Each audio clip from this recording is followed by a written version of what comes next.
The ferry rocked beneath Zelara's boots as she hauled on the oars, rain driving sideways into her face hard enough to sting, and not one of the 3 passengers huddled under their cloaks had so much as glanced her way since they paid their copper and climbed aboard. She pulled harder, muscles burning in her shoulders, keeping the flat-bottomed vessel steady against the current that wanted to sweep them downstream where the river widened and grew treacherous. The Merryn River was not a kind waterway, especially not in autumn when the rains came early and cold, turning the crossing from a 10-minute glide to a battle against water that seemed to have teeth. Zelara had rowed this ferry for 3 years, morning to dusk, 6 days a week, in sun and storm and the kind of fog that made passengers clutch the sides and pray to whatever gods they believed in. And in all that time, she could count on one hand the number of people who had thanked her. The northern shore came up through the rain, the wooden dock slick and dark. She shipped one oar and reached for the rope, hauling the ferry alongside with practiced ease, then secured it with a knot her father had taught her when she was small enough to sit on his shoulders. The passengers scrambled off without a word, cloaks pulled tight, hurrying toward the road that led to Milford town.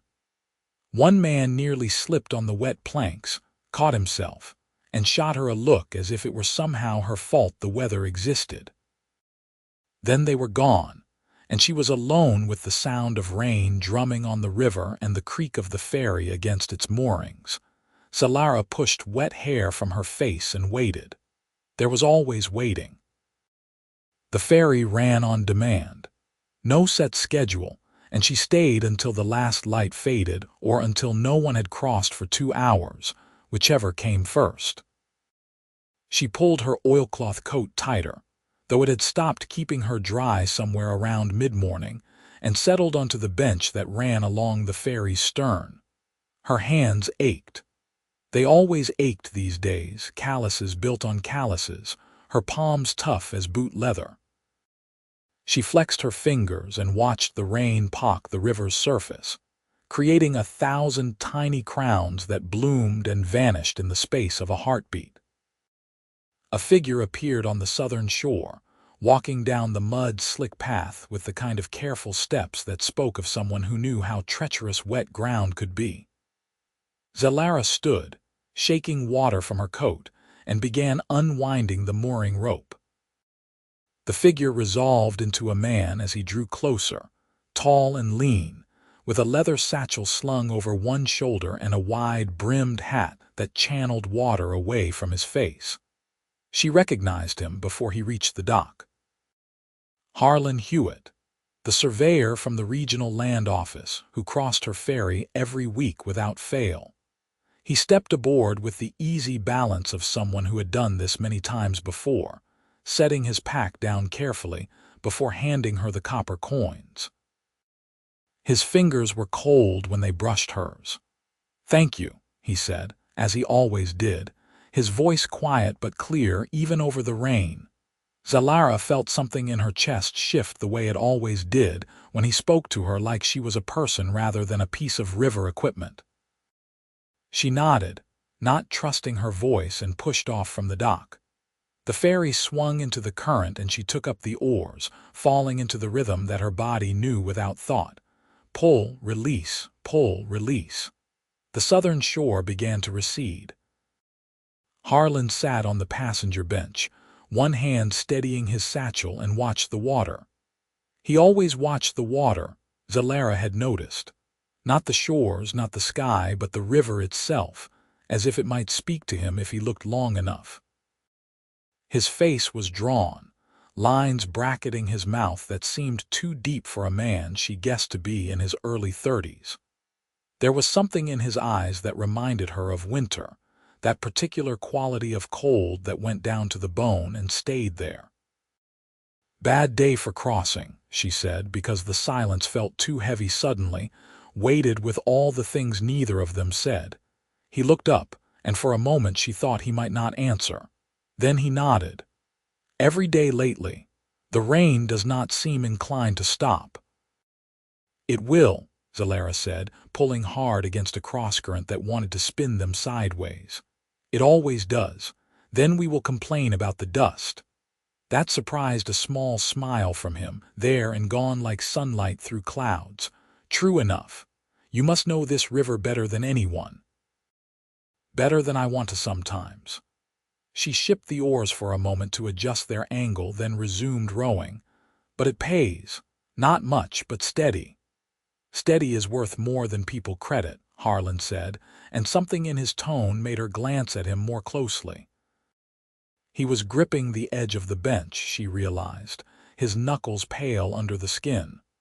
Not from fear of the crossing exactly, but something adjacent to it. Something older. She wanted to ask, but did not. "You did not pry into passengers' business, especially not when they were the only ones who treated you with basic decency." So she rowed, and he watched the water, and the rain fell around them like a curtain that closed off the rest of the world. When they reached the northern dock, he climbed out with the same careful steps, then turned back as she secured the mooring rope. "Safe crossing," he said. "Same to you," Zelara replied, and watched him walk away into the rain until he disappeared around the bend in the road. Then she sat down on the bench again and waited to see if anyone else would need to cross before darkness fell. The weeks passed in a rhythm as steady as her rowing. Autumn deepened, the leaves turning gold and crimson before the wind stripped them away, and the river rose with the seasonal rains until it ran fast and brown, full of debris from upstream.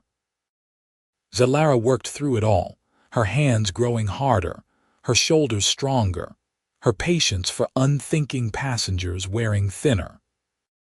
But every week Harlan Hewitt appeared on the southern shore, sometimes on the same day, sometimes varying by a day or two depending on his work, and every time he thanked her.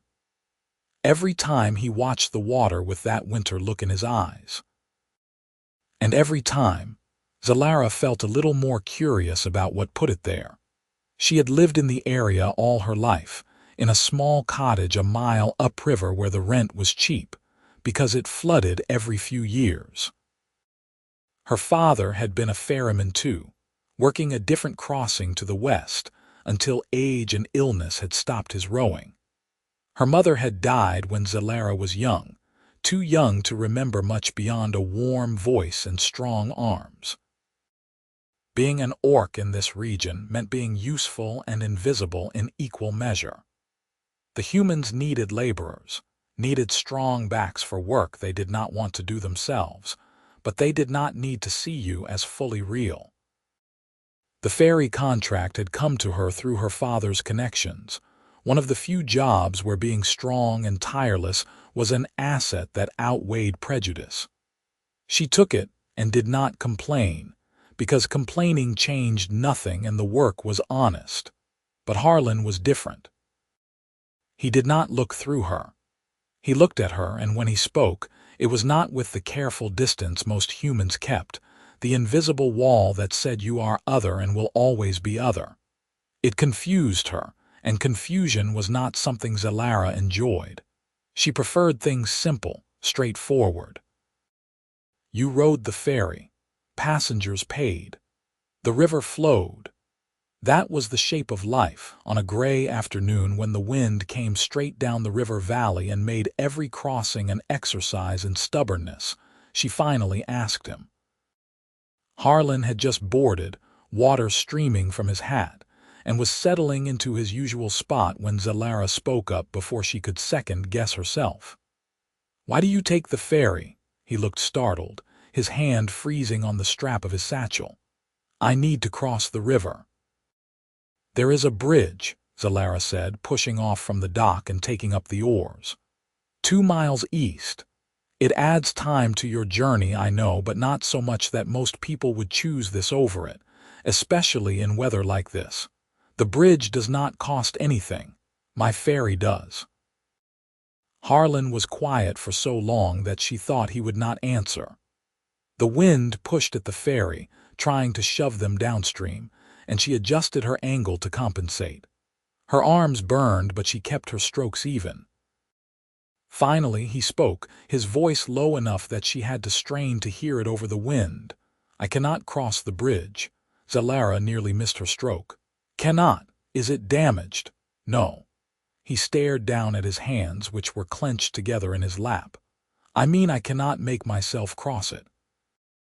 I have tried. I stand at the foot of it and my legs stop working. My heart races. I cannot breathe, so I turn around and come here instead." The confession hung in the air between them, raw and unexpected. Zelara did not know what to say to that, so she said nothing, just rowed. But something in her chest tightened with an emotion she could not quite name. Sympathy, perhaps. Recognition of pain, even if she did not understand its source. "That is why I thank you," Harlan continued after a moment, still not looking up. "Because you do not ask me why, you just row. And because of that, I can keep doing my work. I can keep crossing. You are the only reason I still can." Zelara swallowed hard. The northern dock was coming up fast, the current stronger than she had expected, and she had to focus on bringing them in safely. When the ferry bumped against the pilings, she tied off with hands that were not quite steady.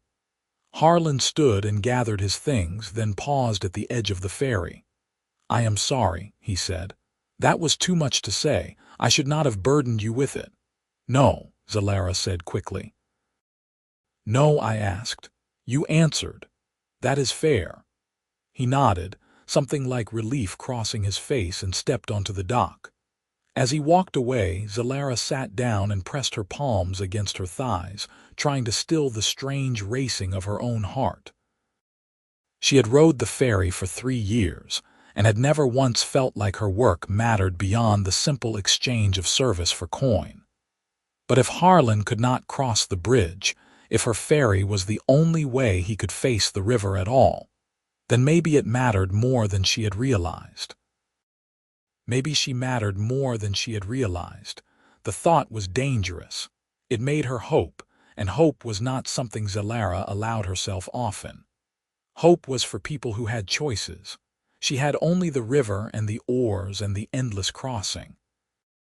But as the days grew shorter and winter's edge crept into the air, she found herself watching for Harlan each week with something that felt dangerously close to anticipation. He came like clockwork, always on a day when the weather seemed determined to test her resolve, and every time they talked a little more. She learned that he had grown up in Milford, that he had trained as a surveyor in the capital city, and returned 5 years ago to work the regional land office. He learned that she had spent a winter in the northern mountains helping her uncle log timber, that she could read and write because her father had insisted on it, that she had a stubborn streak a mile wide when it came to the river. They did not talk about why he could not cross the bridge. Zelara did not ask again, and he did not offer. But she thought about it often, turning the puzzle over in her mind during the long hours of waiting between crossings. What could make a bridge impossible to cross? Fear of heights seemed unlikely. He showed no discomfort on the ferry even when the water was rough. Fear of bridges specifically, that seemed too narrow. No, it was something about the bridge itself, or something that had happened there, something that had marked him in a way that would not heal. She wanted to know, not from idle curiosity, but because understanding the shape of his hurt might let her help somehow. The thought of helping him made her feel warm in a way that had nothing to do with exertion. And she told herself sternly that this was foolish, that passengers were passengers and nothing more, that an orc woman had no business developing feelings for a human man who probably saw her as a convenience and nothing deeper. But feelings, she was learning, did not much care what business they had being anywhere. Winter arrived in earnest, and with it came ice. The Merryn did not freeze solid, it ran too fast for that, but chunks of ice floated in the current like teeth, and the crossing became genuinely dangerous. Zelara took to carrying a long pole to fend off the larger pieces. using it to push the ferry away from anything that might hold the hull. Her hands went numb despite the thick gloves she wore, and some mornings she had to break ice from the rope moorings before she could cast off. Passengers dwindled to those who had no choice, and even then they looked at the river with fear and at her with something close to resentment, as if she were responsible for the weather. But Harlan still came. Every week without fail, trudging through snow to reach the southern dock, his breath pluming white in the cold air. And every week, Zelara felt something in her chest grow warmer, a small, defiant heat against the winter chill. She began to pack extra bread in her satchel, offering him half when they were mid-crossing, and she could justify the pause. He always accepted, eating slowly and carefully as if the simple act of sharing food was something precious. Sometimes their hands brushed when she passed him the bread, and she felt the touch like a spark all the way to her spine. On a day when the snow fell thick and soft, muffling the world in white, Harlan lingered after they reached the northern dock. He stood on the planks, snow gathering on his hat and shoulders, and looked at her with an expression she could not read. "Can I ask you something?" he said. "You just did," Zelara replied, and was rewarded with a brief smile that made her stomach flip in a most inconvenient way. "Fair point. Can I ask you another thing, then?" "Yes," he hesitated, choosing his words carefully. "Why do you keep doing this? The ferry work, I mean, in all weather alone for passengers who treat you poorly. You are strong and skilled. You could find other work. Why stay?" Zelara leaned on her oar, considering the question. The truth was she had asked herself the same thing more than once, especially on the worst days when the cold sank into her bones, and her hands bled despite the gloves. But she had never articulated the answer out loud. "Because it is mine," she said finally. "The contract is in my name. I earned it, and as long as I keep the ferry running, no one can take it away.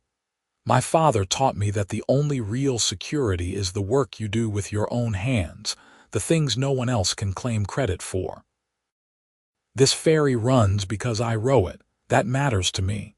Harlan nodded slowly, and the look in his eyes had shifted to something she thought might be respect. "That makes sense, more sense than most things." "What about you?" Zelara asked, emboldened by his question. "You travel the region for your surveys. You must see beautiful country, interesting places. Do you enjoy it?" "I do," he said, but his voice was cautious. "Though I enjoy the work more than the travel. I like solving problems, figuring out where boundaries should lie, settling disputes over land rights. It feels like building order from chaos. But the travel—" He trailed off, staring at the snow-covered river. "The travel is harder than it used to be." "Because of the bridge," Zelara said quietly. "Because of all bridges, all rivers, but yes, especially that one." He looked up at her, and the winter was in his eyes again, sharp and cold. "I lost someone, years ago.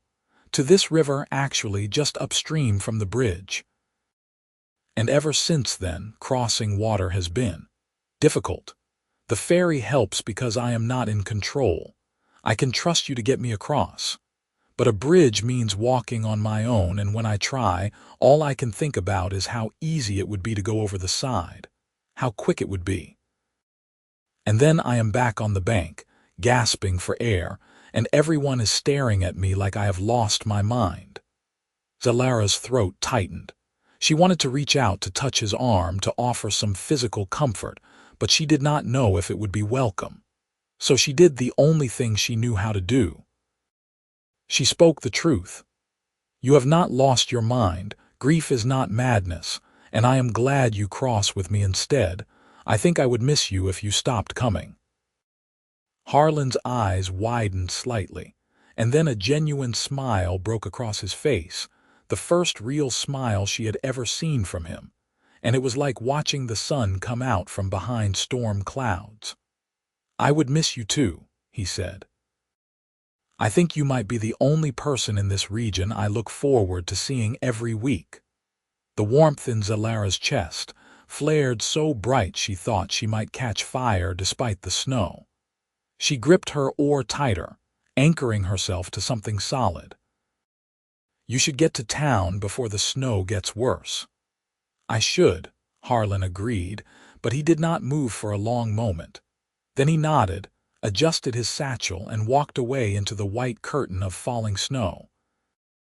Zelara watched until she could not see him anymore, and even then she stood there, feeling the cold seep into her boots, feeling the strange ache of wanting something she had no right to want. That evening, back in her cottage with a fire burning low in the hearth and a mug of hot tea warming her hands, Zelara admitted to herself what she had been trying to deny for weeks. She had fallen in love with Harlan Hewitt, the sad-eyed surveyor who crossed her ferry in all weather and thanked her as if she were giving him a gift instead of taking his coin. It was foolish, impractical, and probably hopeless, but it was true nonetheless. The question was what, if anything, she intended to do about it. The answer, for the moment, was nothing. She had no idea if he felt anything for her beyond gratitude and perhaps companionship. He was human and she was orc, and while that did not matter to her, it mattered to a great many other people. The safe thing, the smart thing, was to keep rowing, keep smiling when he thanked her, and keep her feelings locked away where they could not cause problems. So that was what she did. Winter deepened. The ferry work became a test of endurance, each crossing a small battle against cold and ice and the river that wanted to drag them downstream. Zelara's world narrowed to the simple necessities of survival, keeping the ferry intact, keeping her cottage warm, keeping her body fueled and rested enough to do it all again the next day. But every week when Harlan appeared through the snow or sleet or bitter wind, her world expanded again, filled with his quiet voice and careful smiles, and the way he looked at her like she was someone worth seeing. She learned more about him in pieces. He had a sister in the capital who wrote him long letters full of city gossip. He had served briefly in the territorial militia before deciding that violence was not his calling. He loved maps the way some people loved poetry, finding beauty in the clean lines and careful notations. And he was lonely, though he never said it outright. She could hear it in the way his voice softened when he talked about his work, the long days spent walking boundary lines alone, the evenings in rented rooms with nothing but his notes for company. Zelara understood loneliness. It had been her companion for years, the quiet ache of being surrounded by people who saw her as a tool rather than a person. But with Harlan, the loneliness receded. For those 10 or 15 minutes each week when she rowed him across the river, she felt connected to another human being, seen and valued. It was not enough, but it was more than she had ever hoped to have. On a day in late winter when the ice was beginning to break up and the first hints of spring were in the air, everything changed. Zelara was at the southern dock, checking the ferry's hull for damage after a particularly rough crossing, when a group of men appeared on the road. There were 5 of them, well dressed in the way of merchants or minor officials, and they walked with the confidence of people who expected the world to accommodate them. The one in front, a stocky man with an expensive coat and an air of self-importance, waved at her as they approached. "You there, ferry woman, we need to cross." Zelara straightened, wiping her hands on her trousers. "The fee is 3 copper per person." "We are aware," the man said impatiently. He handed her a small pouch that clinked when she took it, and she counted out 15 copper before pocketing it. The men climbed aboard, settling themselves on the benches, and she pushed off. The ferry swung into the current and she took up the oars, feeling the familiar burn in her shoulders. The men talked among themselves, ignoring her completely, which was normal. But as they neared the middle of the river, Zelara began to catch fragments of their conversation, and what she heard made her stomach drop. "The approval is nearly complete," the stocky man was saying. "The regional council is convinced that a proper toll bridge will bring more revenue and commerce. This little ferry operation will be declared obsolete and the contract terminated. By summer, we will have foundation stakes in the ground. What about the ferrywoman?" one of the others asked, jerking his thumb in Zelara's direction. The stocky man shrugged. "She will have to find other work, not our concern. The future is bridges, not hand-rowed relics. Milford is growing and growth requires infrastructure. A bridge is civilized. This." He gestured dismissively at the ferry. "This is barely a step above a log raft." Zelara's hands tightened on the oars, her mind racing. A bridge. A toll bridge. Her ferry contract terminated. It felt like the river had opened up beneath her and was pulling her under. The ferry was not just her income, it was her identity, her purpose. Without it, she would be back to competing for day labor, back to being invisible and disposable. And Harlan, what would he do? If the ferry was gone, how would he cross the river? She said nothing, just rowed, but inside she was screaming. When they reached the northern dock and the men disembarked, the stocky one turned back to her. "No hard feelings," he said, though his tone suggested he did not care if there were or not. "Business is business. You will have notice before the contract ends, of course. 60 days, I believe." Then they were gone, walking toward Milford, and Zelara sat on the ferry bench, staring at the water and trying to breathe through the panic clawing at her chest. 60 days. 2 months. And then what? She could protest, but who would listen to an orc woman with no political connections and no leverage? The council would do what they thought best for Milford's economy, and her livelihood would be sacrificed for progress. She sat there until the cold seeped through her clothes and forced her to move. Then she rowed back to the southern shore and waited for the next passenger, but her heart was not in it. Her heart was somewhere dark and frightened, imagining a future where the river flowed past and she had no reason to be near it. When Harlan arrived 2 days later, she told him immediately. The words tumbled out before he had even fully boarded, her voice tight with anger and fear.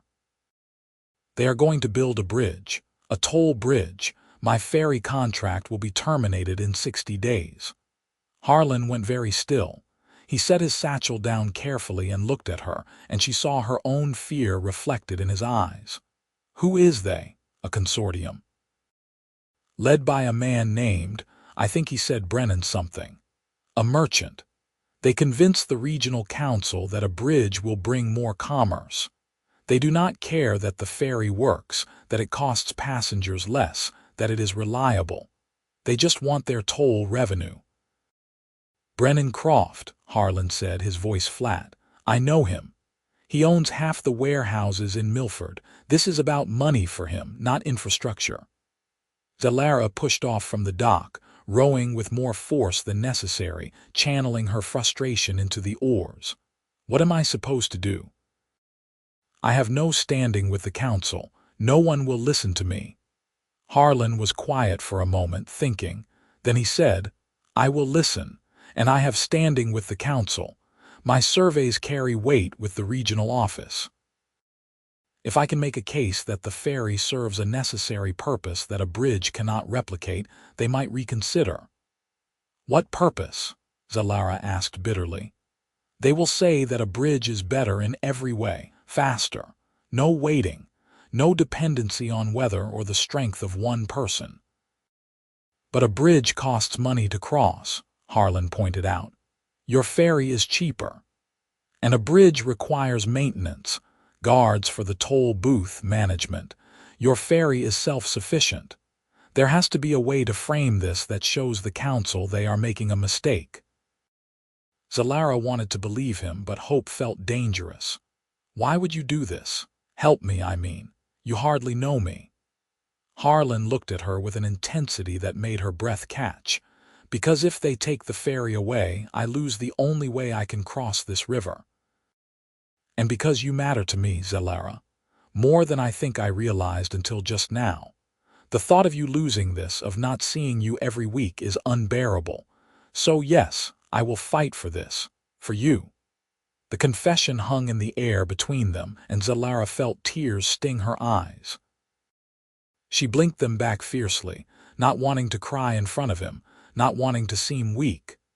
But the warmth in her chest was almost painful now, hope and fear and something deeper all tangled together. "Thank you," she managed, her voice rough. "Do not thank me yet," Harlan said with a small smile. "I have no idea if this will work, but I have to try." They reached the northern dock and Zelara tied off the ferry with hands that shook slightly. Harlan gathered his things but paused before leaving. "I will start making inquiries tomorrow. Gathering information on ferry usage, costs, all the data I can find. If we are going to fight this, we need to be thorough." "We," Zelara echoed. "We," Harlan confirmed. "You are not alone in this." After he left, Zelara sat on the ferry and let the tears come. Not from despair, though there was plenty of that, but from the overwhelming realization that someone cared enough to fight for her. That she was not alone. It was a feeling so unfamiliar that she barely knew what to do with it. So she just sat and cried and let the river flow past, cold and uncaring and eternal. The next weeks were a blur of activity. Harlan threw himself into research with the single-minded focus of someone who had found a problem he could solve through sheer determination. He appeared at the ferry nearly every day, sometimes crossing just to bring her updates, sometimes staying on the southern shore and talking while she worked. He had compiled a list of everyone who used the ferry regularly. Farmers bringing goods to market, laborers who could not afford the toll a bridge would charge, travelers who needed a quick crossing and did not want the detour. The list was longer than Zelara had expected, and it gave her a small flicker of hope. "There are at least 40 people who cross your ferry weekly," Harlan told her one afternoon, showing her his carefully notated records. "Most of them are lower income. A toll bridge would effectively price them out of crossing entirely or force them to take the long eastern route. That is not progress, that is exclusion." "Will the council care about that?" Zelara asked, trying not to sound as pessimistic as she felt. "Some of them will," Harlan said. "Councillor Merryn is sympathetic to working families, and Councillor Tremaine is practical enough to see that cutting off access for a large portion of the population is bad for the regional economy. We have a chance. Not a guarantee, but a chance." Zelara nodded, trying to absorb his confidence. In the evenings after the ferry closed for the day, she found herself pacing her cottage, too anxious to sit still. She thought about what she would do if they lost the fight, where she would go, what work she could find. The possibilities were grim.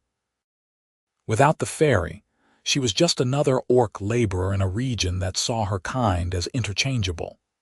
The ferry had given her identity, had made her someone specific rather than just another green face in the background. Losing it would be like losing a piece of herself.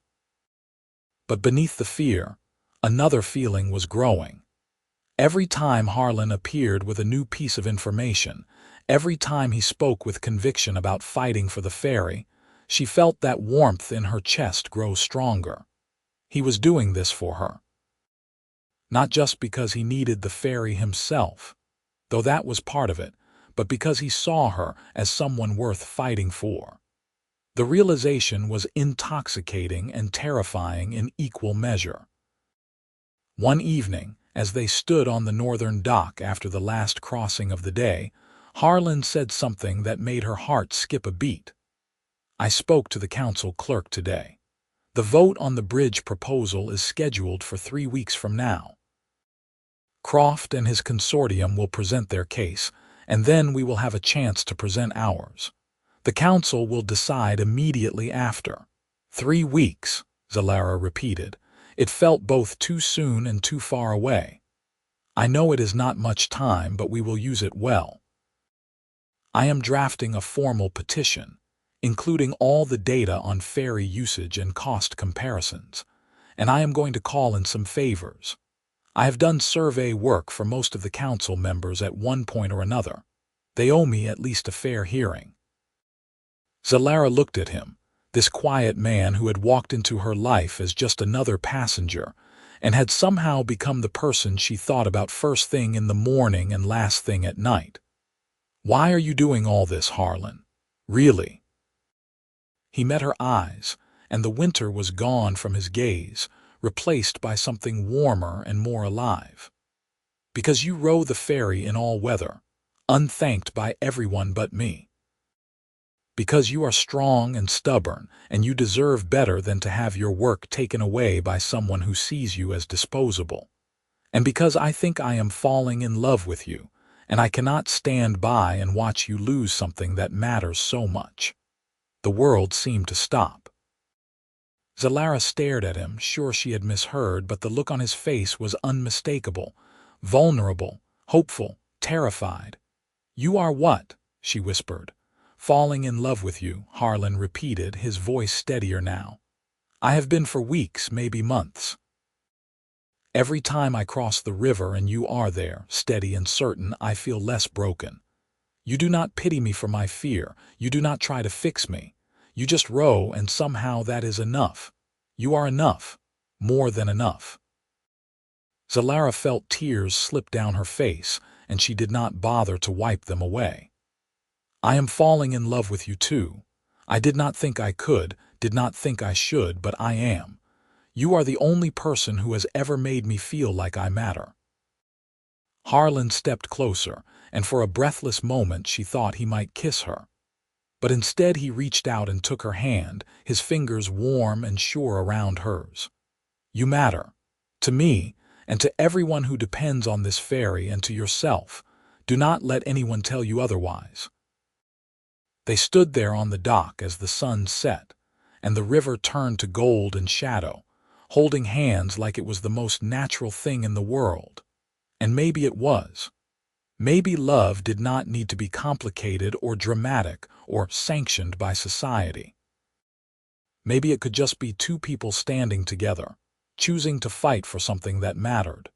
The 3 weeks passed in a frenzy of preparation. Harlan drafted and redrafted his petition, refining every argument, anticipating every counterpoint.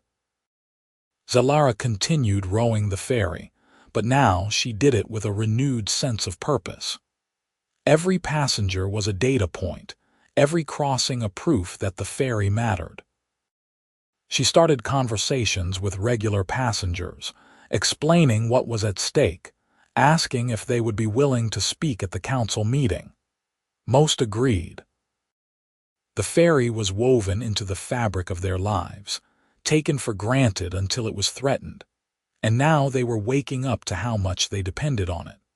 A farmer named Edric, who crossed twice a week with produce, offered to testify about how a toll bridge would cut into his already thin margins.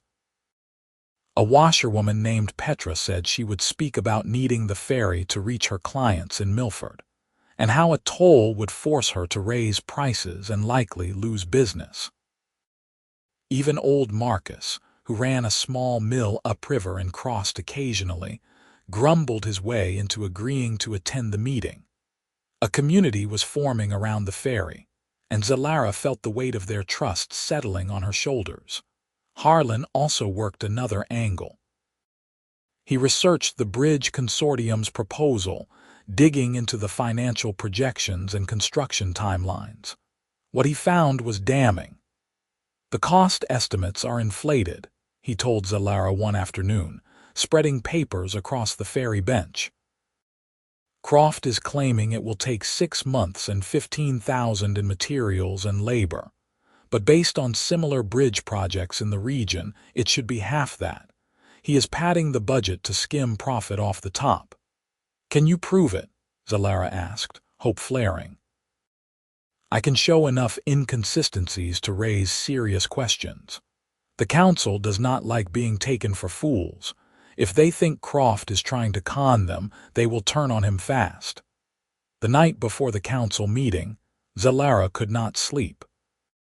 She lay in her bed, staring at the ceiling, running through every possible outcome. Best case, the council voted down the bridge proposal and her ferry contract was secure. Worst case, they approved it and she had 60 days to figure out the rest of her life. There were a dozen scenarios in between, none of them clear or certain. Harlan had offered to let her stay with him the night before, so they could go to the council meeting together, but she had declined. She needed to be alone with her thoughts, to brace herself for whatever was coming.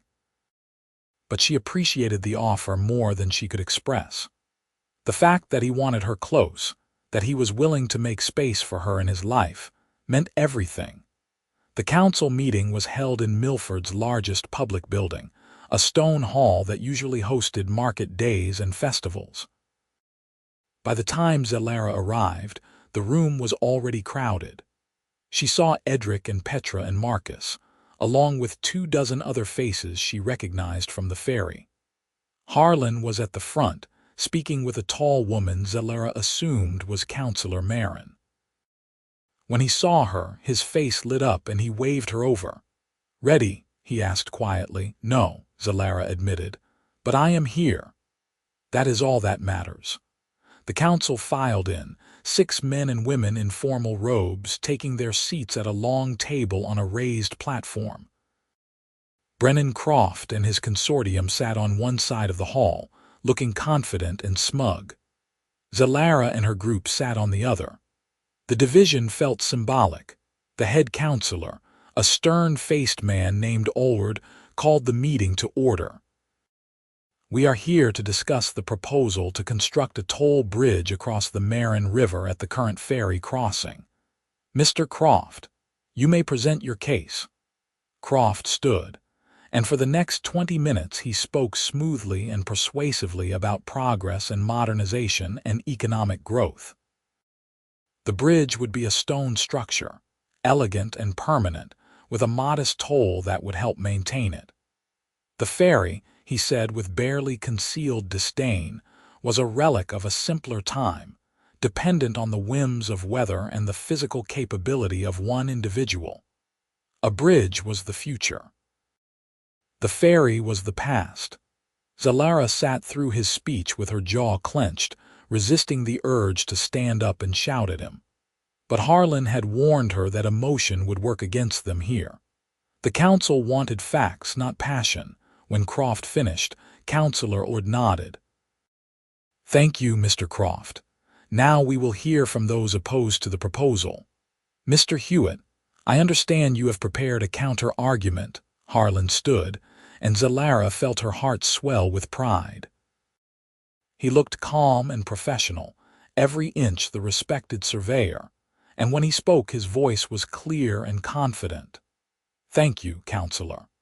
I am here to present a case for maintaining the Merryn River ferry as a public service and to raise concerns about the proposed bridge. First, let us discuss accessibility.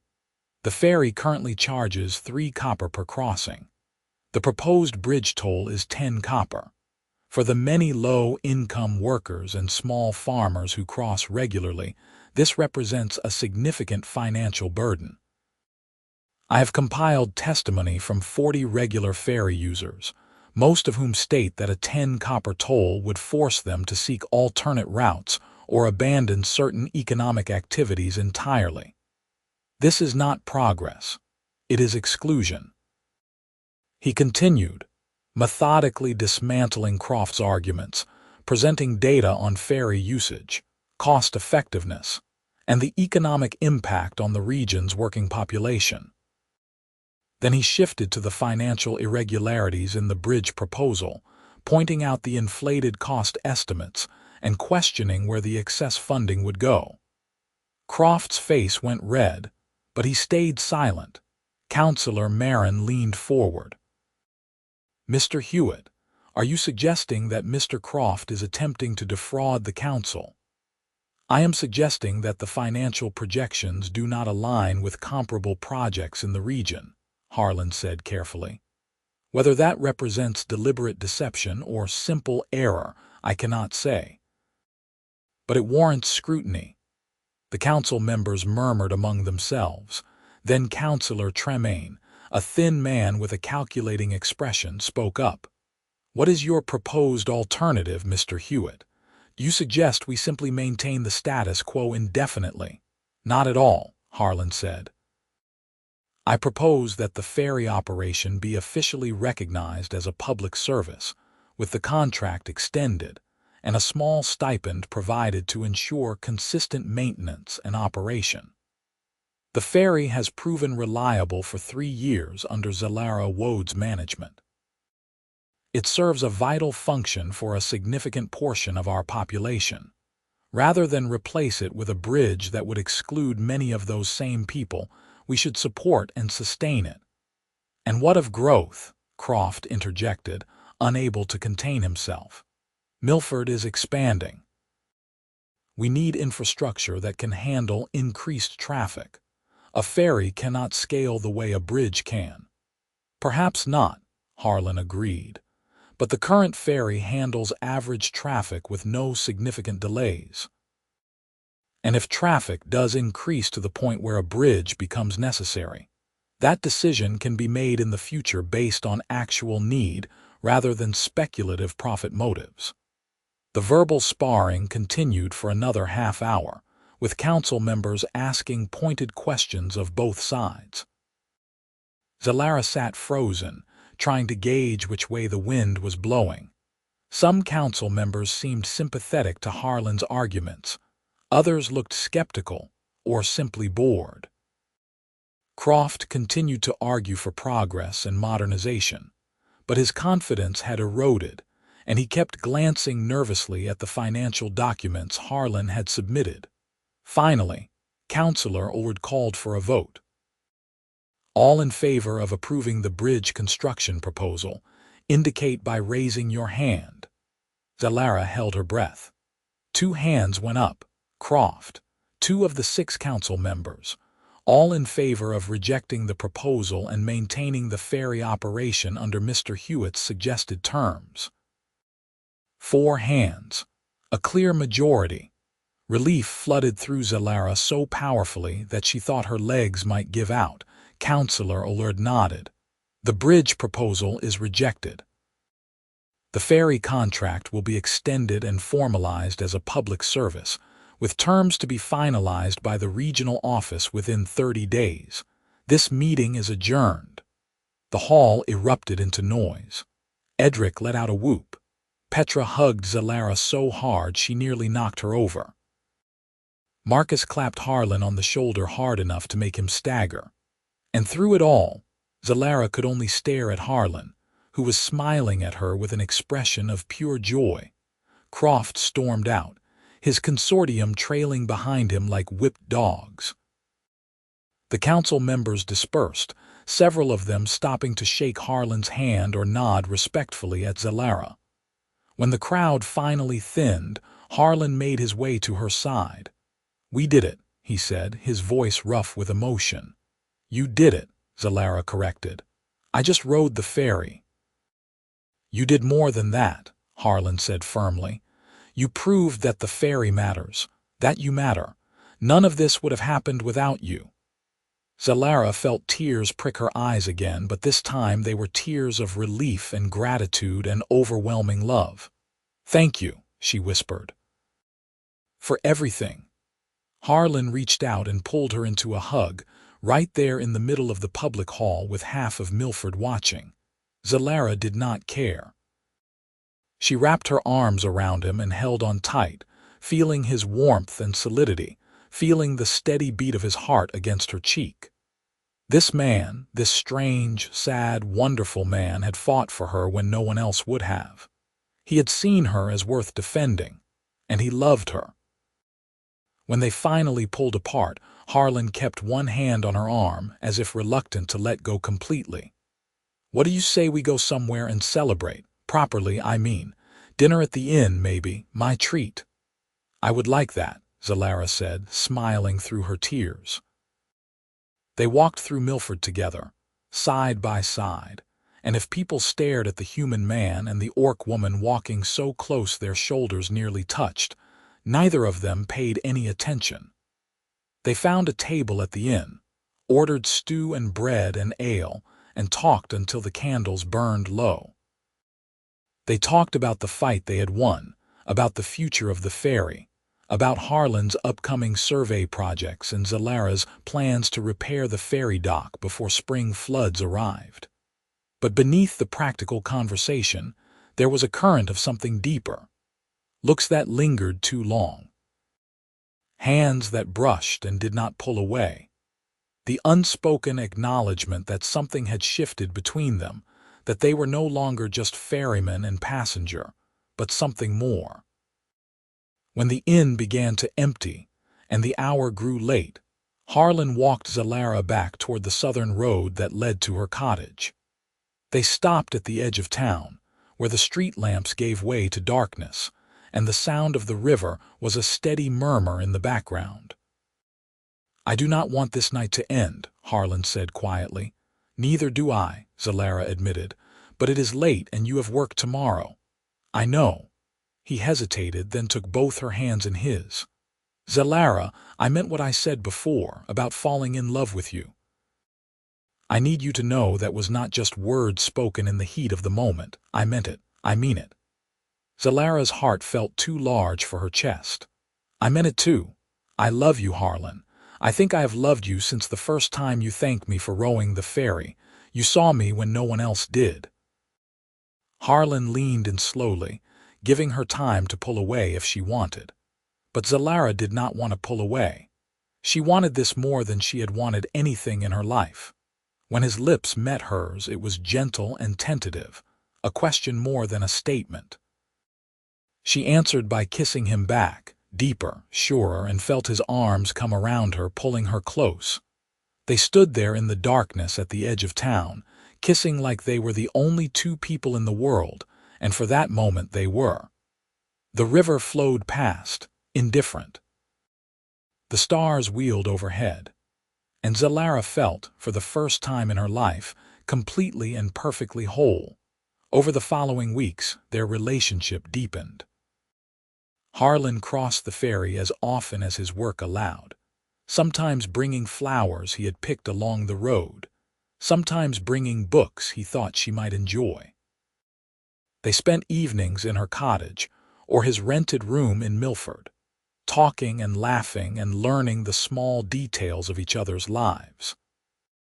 Zelara discovered that Harlan snored lightly when he was truly relaxed, that he had a weakness for honey cakes, that he could sketch beautiful maps from memory. Harlan learned that Zelara sang while she rowed when she thought no one was listening, that she could cook a venison stew that would make angels weep, that she had a laugh like summer thunder, low and rolling and impossible to ignore. But there was one thing that remained unresolved. Harlan still could not cross the bridge.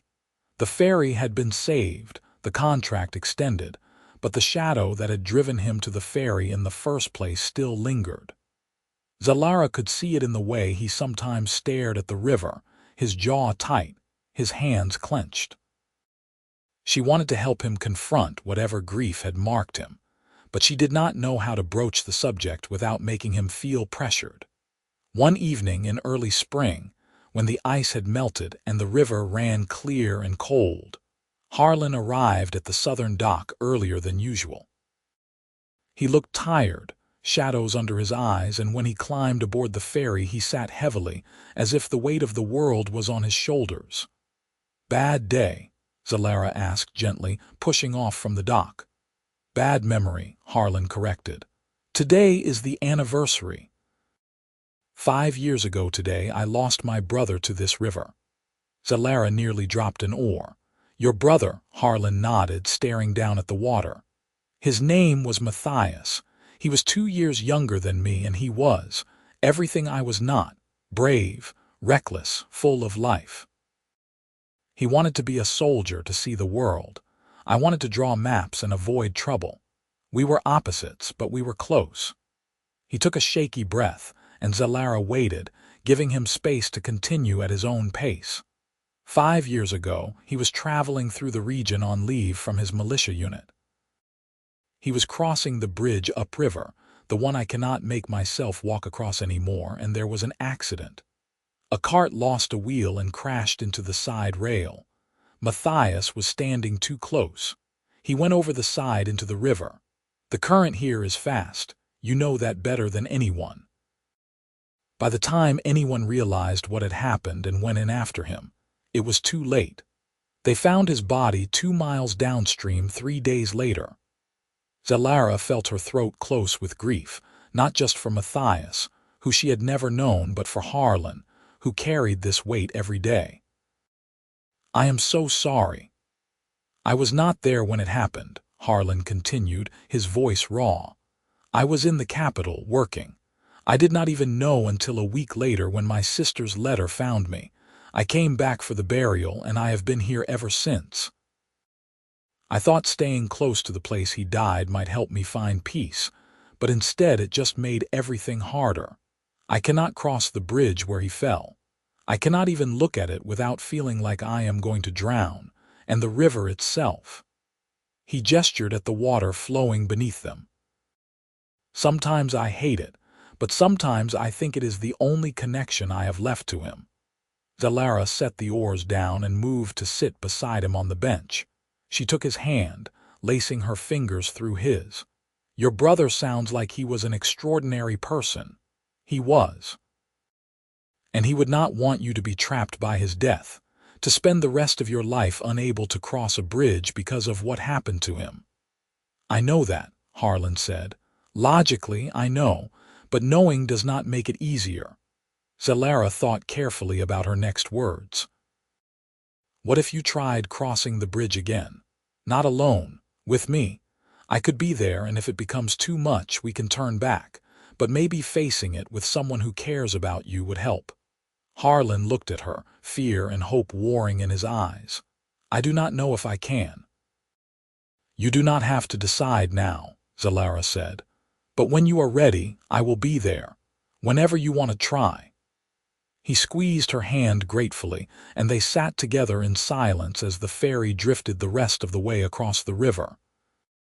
When they reached the northern dock, Harlan did not immediately leave.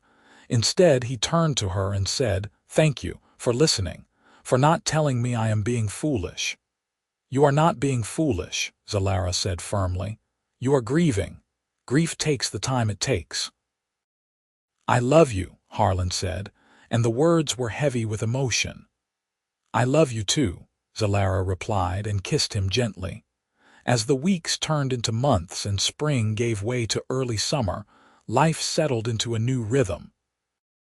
The ferry contract was formalized, and Zelara received a small stipend from the regional office for maintenance and operational costs.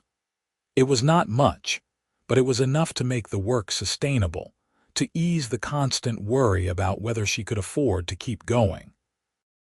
She used some of the money to repair the docks and replace the ferry's worn bench planks. Harlan helped with the repairs, and they worked side by side in companionable silence, measuring and hammering and sanding until everything was sturdy and sound. Their relationship became an open secret in Milford and the surrounding area. Some people disapproved, of course. Zelara heard the whispers, saw the sidelong glances when she walked through town. But more people than she expected were supportive, or at least neutral. Edric the farmer made a point of greeting them warmly whenever he saw them together. Petra the washerwoman invited them both to her daughter's wedding.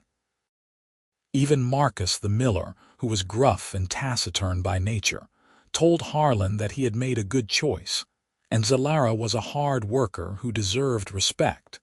It was not perfect, but it was better than Zelara had dared hope. And every day with Harlan was a gift she did not take for granted. One afternoon in late spring, when the wildflowers were blooming along the riverbanks and the air was warm and sweet, Harlan appeared at the ferry with a nervous expression that immediately put Zelara on alert. "What is wrong?" she asked. "Nothing is wrong," he said quickly. I want to try something, if you are willing." "Try what?" "Crossing the bridge." The words came out in a rush. "I think I am ready, or at least I want to try, with you." Zelara felt a rush of pride and fear. "Are you sure?" "No," Harlan admitted, "but I have been thinking about what you said. About Matthias not wanting me to be trapped by his death. And I realized that avoiding the bridge is not honoring his memory. It is letting his death define me. I want to face it, with you by my side." Zelara nodded, her heart pounding. "Then let us go." They walked together to the bridge, a mile upriver from the ferry crossing. It was a solid stone structure, wide enough for 2 carts to pass, with low walls on either side. As they approached, Zelara could feel Harlan's tension radiating off him like heat. His breathing quickened. His hands clenched and unclenched at his sides, but he kept walking. At the foot of the bridge he stopped. His face had gone pale and sweat beaded on his forehead. "I do not know if I can do this." "You do not have to," Zelara said gently. "We can turn back right now. There is no shame in it." "But I want to," Harlan said, his voice shaking. "I want to be able to cross this bridge and not feel like I am drowning. I want to be free of this." Zelara took his hand firmly. "Then we do this together, one step at a time. If you need to stop, we stop. If you need to go back, we go back. But I am here and I am not leaving you." Harlan nodded, and together they stepped onto the bridge. The first few steps were easy.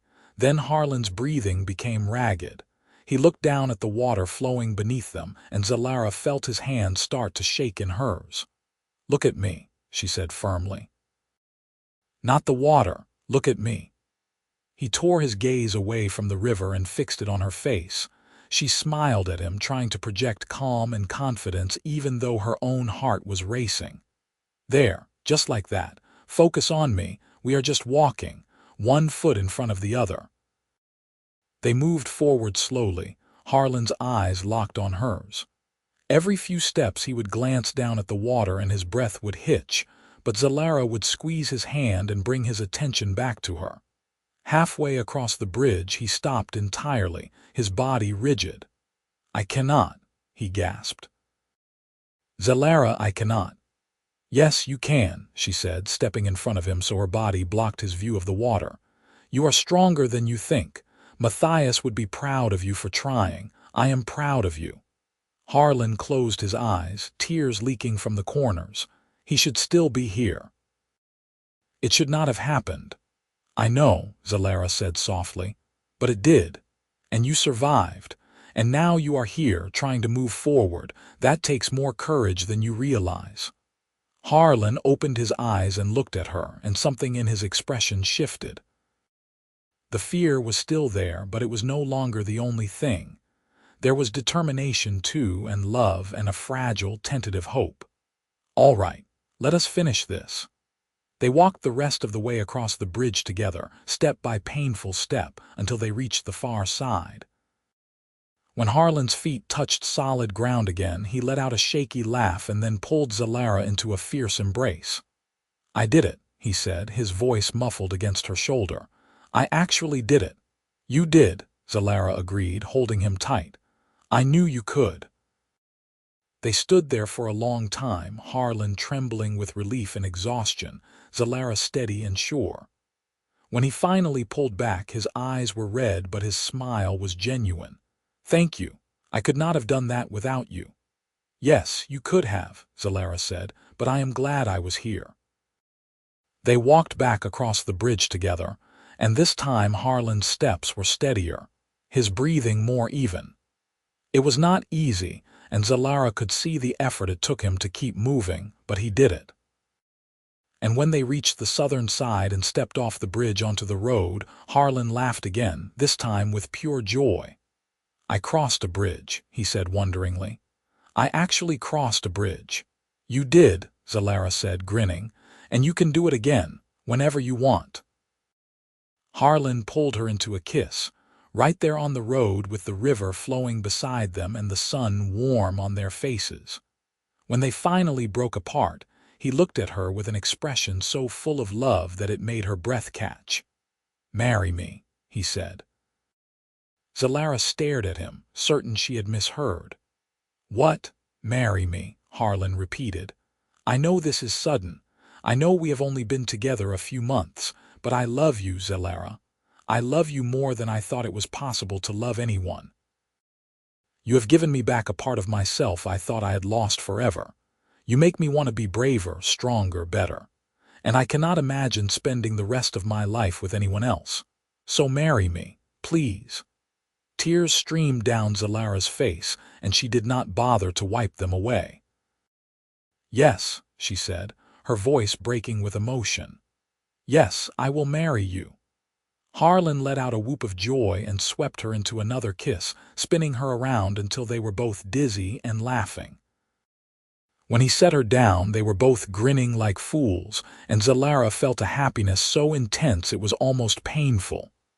"I do not have a ring," Harlan said, suddenly looking chagrined. "I should have planned this better." "I do not need a ring," Zelara said. "I just need you." "You have me," Harlan promised. "For as long as you will have me." They walked back to the ferry together, hand in hand, already making plans. They would have a small wedding, just close friends and family. They would live in Milford, in a house they would find together, something with room for both of them and maybe, someday, for children. Harlan would continue his survey work, and Zelara would continue rowing the ferry. Their lives would be simple, but they would be full of love and purpose, and the kind of quiet contentment that mattered more than grand gestures. The wedding took place 2 months later, on a sunny afternoon in midsummer. They held it on the northern bank of the Merryn River, with the ferry docked nearby as a silent witness. Edric and Petra and Marcus were there, along with Harlan's sister who traveled from the capital for the occasion.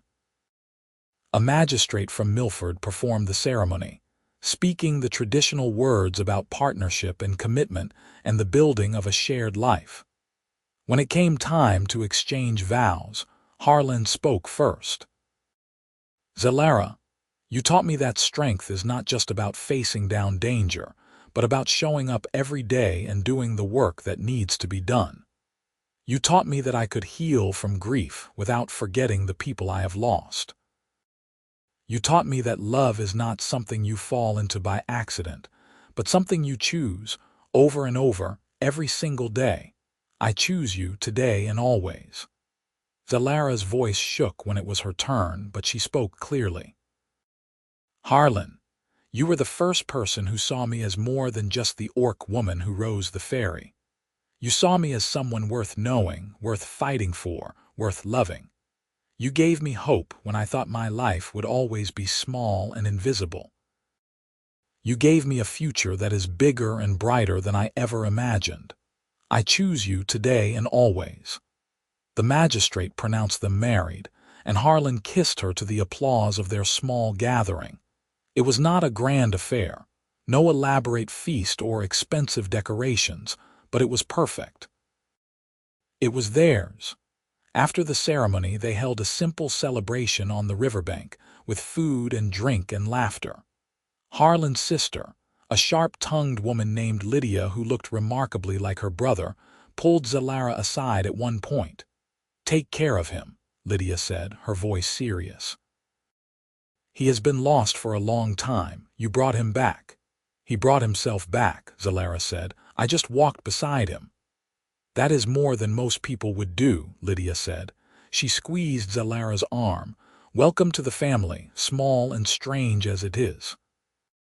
As the sun set and the party wound down, Harlan and Zelara slipped away to the ferry. They stood together on the deck, watching the river turn gold and crimson in the fading light, and Zelara felt a peace settle over her that was almost transcendent. "You want to go for a crossing?" Harlan asked. "Just the two of us." "I would love that," Zelara said. She untied the ferry and pushed off, taking up the oars with the ease of long practice. Harlan sat on the bench, watching her with an expression of such contentment that it made her heart ache. They drifted into the current, and Zelara rowed them slowly across the river, in no hurry to reach the other side.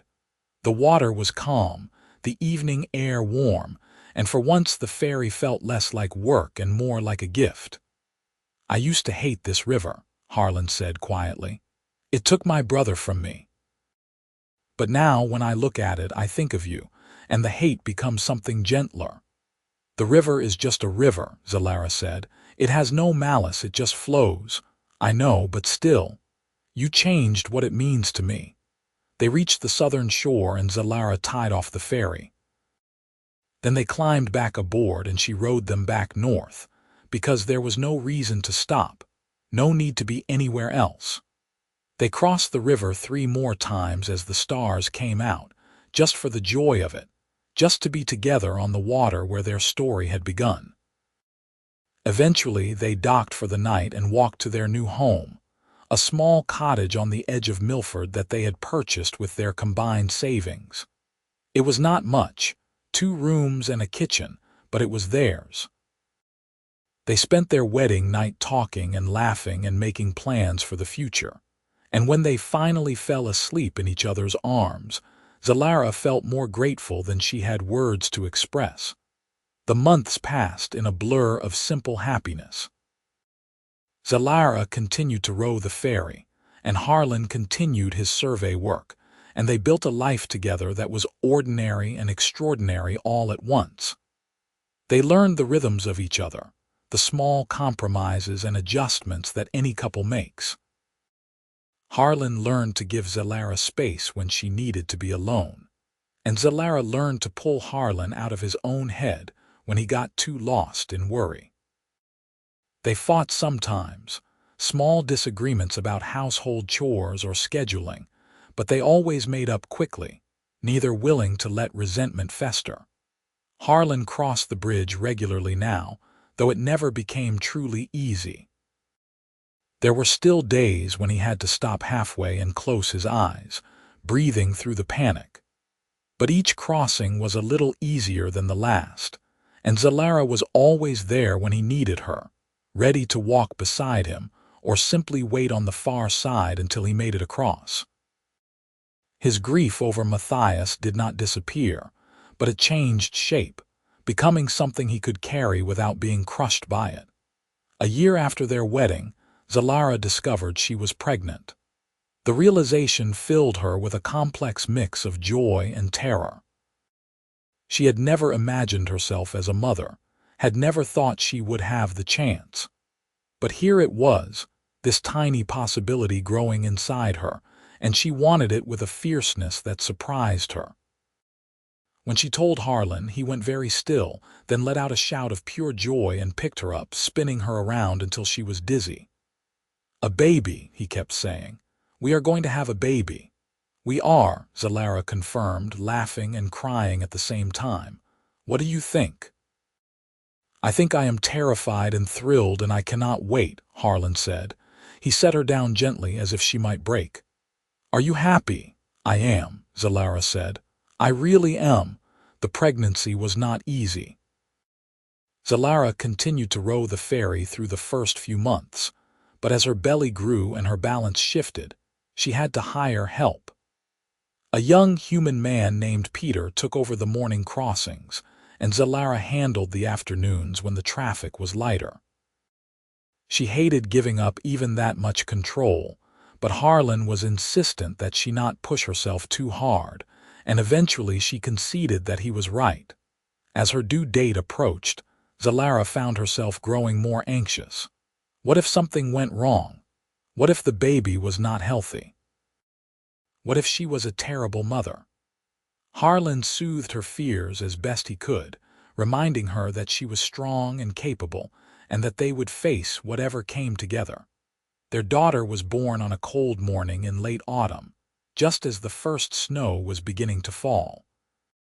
The labor was long and difficult, and there were moments when Zelara thought she might not survive it. But she did, And when the midwife placed the baby in her arms, all the pain and fear evaporated. The baby was perfect, tiny and squalling, with a dusting of dark hair and eyes that would eventually settle into a warm brown. She had Zelara's green skin and small tusks, and Harlan's nose and chin. She was a blend of both of them, a living testament to the love they had built. "She is beautiful," Harlan whispered, tears streaming down his face.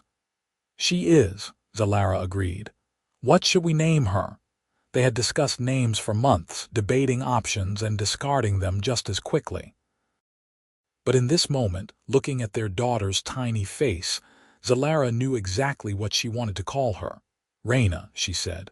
"Her name is Raina," Harlan smiled. "Raina Hewitt. I love it." Raina was a fussy baby, prone to crying at odd hours and refusing to sleep for more than an hour at a time. Zelara and Harlan took turns walking her around the cottage, bouncing her gently and singing soft songs until she finally settled. They were exhausted and overwhelmed and more in love than ever. Parenthood was harder than either of them had anticipated, but it was also more rewarding. Every smile, every small milestone felt like a victory. When Raina was 6 months old, Zelara returned to the ferry part-time, with Harlan watching the baby during her shifts.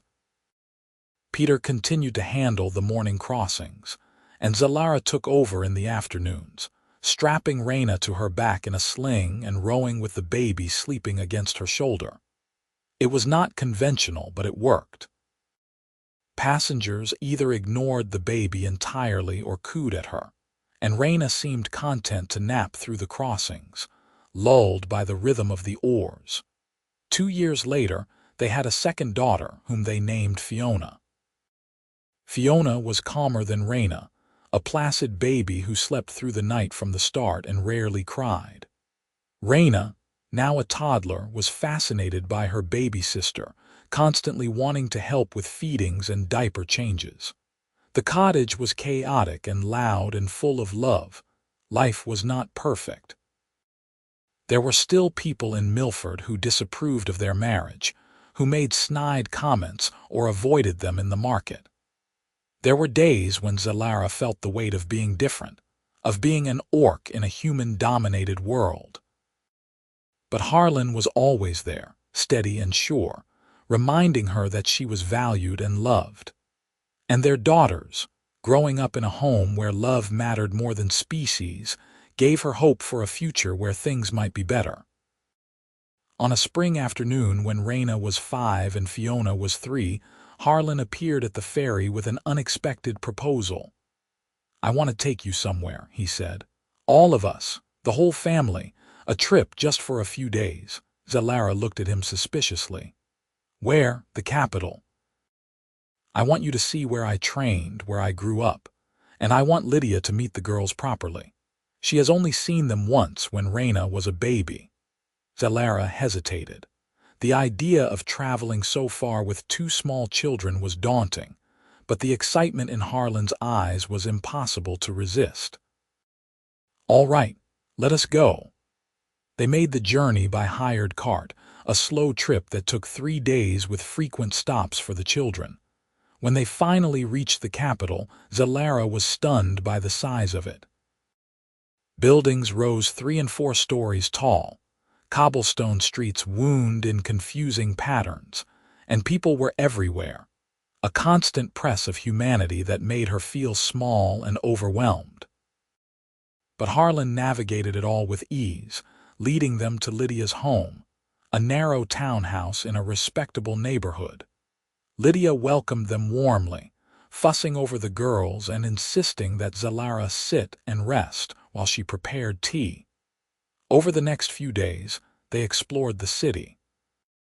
Harlan showed Zelara the academy where he had trained, the grand library where he had spent hours poring over maps, the parks where he and Matthias had played as children.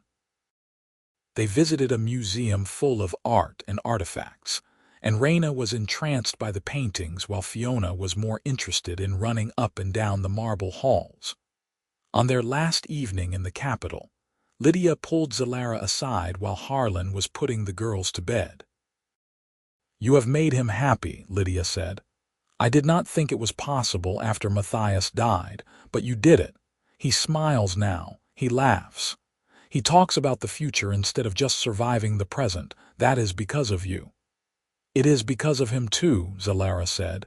"He chose to heal. I just walked beside him."